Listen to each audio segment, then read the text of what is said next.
नमस्कार, स्वागत है आपका रिपब्लिक भारत के डिजिटल प्लेटफॉर्म पर। मैं हूं आपके साथ अनुराग सिंह।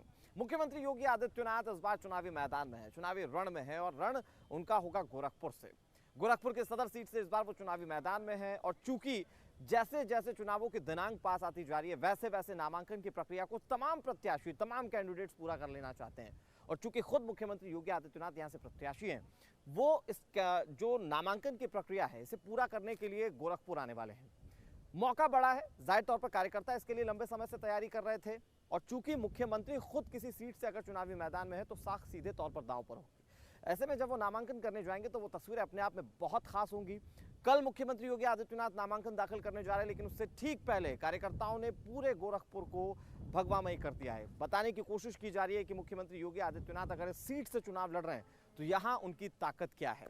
दिलचस्प यह है कि इस बार अखिलेश यादव, जो कि मुख्यमंत्री योगी आदित्यनाथ के खिलाफ सीधे तौर पर मैदान में हैं, सीट वो नहीं है जहां से वो चुनाव लड़ रहे हैं, लेकिन कहा जा रहा है कि मुकाबला समाजवादी पार्टी में अखिलेश यादव और बीजेपी से योगी आदित्यनाथ के बीच है।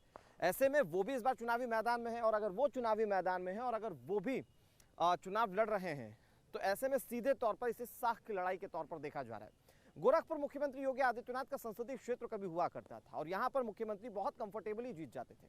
कहा जाता है कि यहाँ पर मठ का अच्छा खासा प्रभाव है और मठ के प्रभाव के चलते ही यहाँ पर मुख्यमंत्री योगी आदित्यनाथ लगातार लोकसभा में सांसदीय की सीट जीतते आए।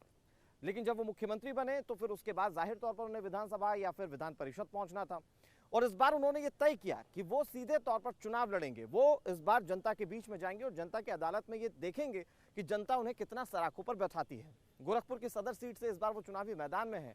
दिलचस्प यह है कि समाजवादी पार्टी ने बीजेपी से ही किसी और यानी कि समाजवादी पार्टी में गई हुई प्रत्याशी को इस बार टिकट दिया है, जबकि चंद्रशेखर रावण इस बार ताल ठोक चुके हैं कि वो मुख्यमंत्री योगी आदित्यनाथ के खिलाफ चुनाव लड़ेंगे। यानी कि इस मुकाबले को सीधे तौर पर त्रिकोणीय बनाने की भी कोशिश की जा रही है। लेकिन जो बात हमने पहले भी कही कि ये मुख्यमंत्री योगी आदित्यनाथ का गढ़ है, मुख्यमंत्री के मठ का यहाँ पर प्रभाव रहता है, तो उसका एक असर जरूर देखने को मिलेगा। इससे पहले कि विधानसभा के चुनावों की बात करें तो एक सीट, यहाँ की जितनी भी विधानसभा सीटें उसमें से एक सीट बीएसपी जीत पाई थी 2017 में।